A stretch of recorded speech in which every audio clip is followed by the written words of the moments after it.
Rayquaza is the worst of Gen 3's legendary trio in terms of competitive viability. Groudon and Kyogre both have metagame-defining weather-setting abilities, incredibly powerful tools, and simple monotypes that are fantastic defensively. Groudon and Kyogre are extremely versatile and have aged very well. These two tend to be viable in just about every Ubers format, and the only Pokemon that have really dethroned their weather-setting duopoly were the primal versions of themselves. Groudon does have some competition with Koraidon now as a sun setter, but it's not completely outclassed. Rayquaza, on the other hand, is not quite as consistent or metagame defining as its legendary brothers. But that's not to say it's completely terrible. Rayquaza is a respectable member of Ubers, with some really good tools of its own, and it is one of my favorite legendary Pokemon designs in the series. Let's take a look at the interesting role of Rayquaza in various Ubers formats over the years. But first, don't forget to subscribe to the channel to help us provide Makago with some important equipment. If we can somehow get Makago a Focus Sash, he will have a solid line of defense against any incoming water-type attack from Horsey, who is plotting to erase him from his new position at the Horse Council. Thank you.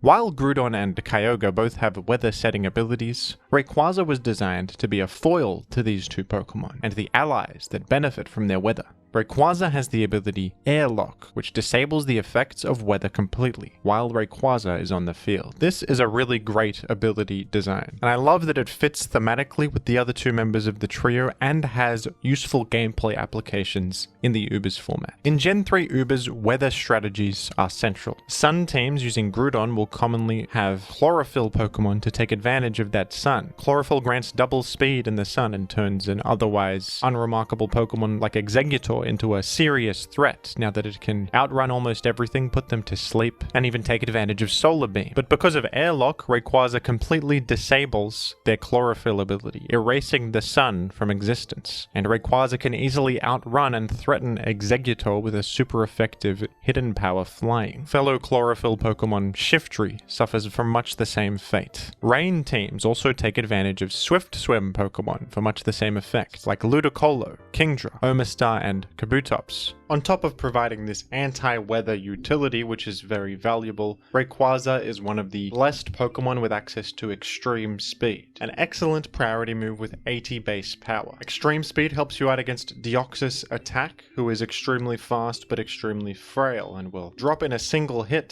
to the move. Extreme Speed also helps you out against Salakberry strategies, which are much more effective in Ubers than they are in OU. Down in OU, Sandstorm is the prevalent weather effect, and so the most popular Salakberry abusers are usually sand immune Pokemon like Swampert. Heracross can be an effective Salakberry abuser, outrunning the entire metagame after the speed boost, gaining the benefit of Swarm or even Reversal, and being one of the most threatening late game cleaners in the format. But this requires you to eliminate Tyranitar first and then reset the weather with Rain Dance or Sunny Day to enable this Heracross. But up in Ubers, sand is no longer the dominant weather effect. Rain and sun have it beat. So Heracross is actually one of the best offensive Pokemon up in Ubers. Heracross is very threatening with a Salakberry boost, especially because so many of the common Pokemon in Ubers are psychic types like the Deoxys forms, Latios, and Mewtwo. So Rayquaza can cover two important matchups for you. It can cancel out weather synergies, and it has priority to snipe those pesky Salakberry boosted bugs and get them out of your sight. And let's not forget how effective Rayquaza is as an offensive threat on its own merits, with an unbelievable 150 base attack and special attack, and an incredible move pool to back these stats up.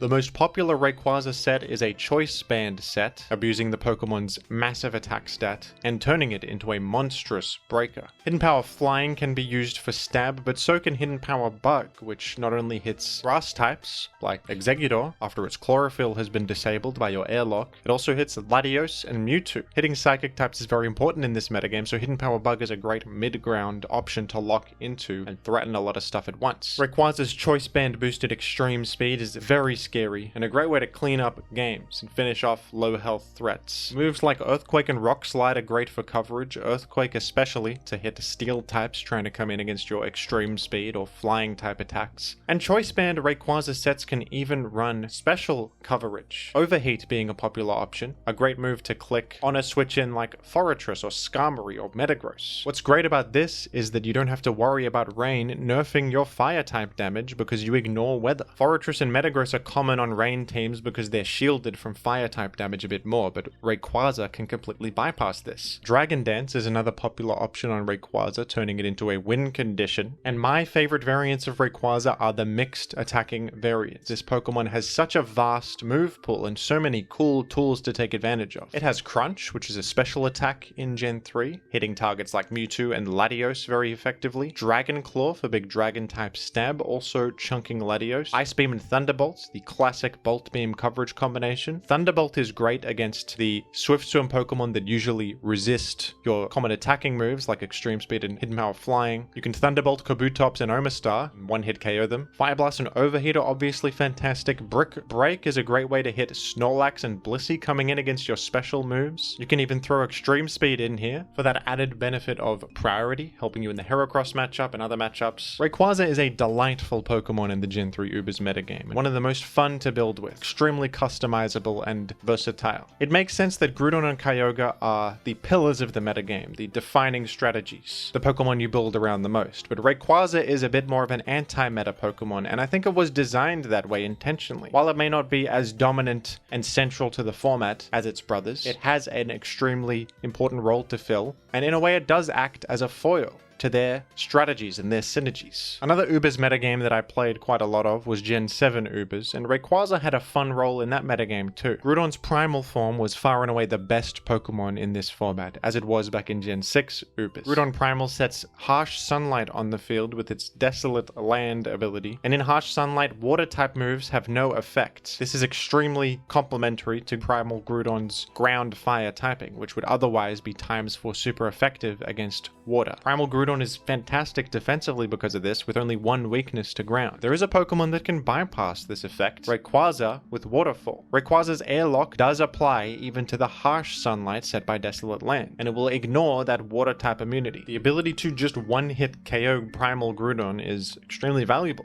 That's the #1 Pokemon in the metagame. While Rayquaza was the worst of the original legendary trio in their base forms, when their upgraded forms came around in Generation 6, Rayquaza got the best end of this deal. Primal Groudon and Kyogre are both fantastic and staples of the Gen 6 and 7 Ubers metagames. But Mega Rayquaza was unbelievably powerful, so much so that it had to be banned from Ubers entirely, which is something that very rarely happens. Primal Groudon and Kyogre require an orb item to transform into their powerful new form. Mega Rayquaza, for some reason, never required that item, and it's definitely not because its stats are any worse off. In fact, they're just as insane. Mega Rayquaza has 180 base attack and special attack, and improved defenses and speed from base Rayquaza as well. Its ability is also just as excellent as the other two primal forms. Mega Rayquaza's ability Delta Stream creates strong winds on the field when sent in. This trumps all other weather effects in a similar way to Desolate Land, and it removes all weaknesses from the flying type, which makes Mega Rayquaza way more difficult to deal with. It's no longer ×4 weak to ice, or weak to rock at all. The fact that it has a free item slot and can get even more power from a held item on top of this is ludicrous. Mega Rayquaza was so powerful that it invented a new format above Ubers just to contain it. So Rayquaza would have the last laugh in that sense. But design-wise, I personally prefer the base form Rayquaza, who was one of the most iconic and enjoyable legendaries to use in the whole series. Being better or worse than your counterparts in the respective trio doesn't really matter in my eyes. There is a clear vision for what Rayquaza was supposed to do, and it absolutely lives up to that vision in-game and does its job very effectively. Thank you for watching, and check out my Gen 3 OU tournament on the Revival Tournaments YouTube channel.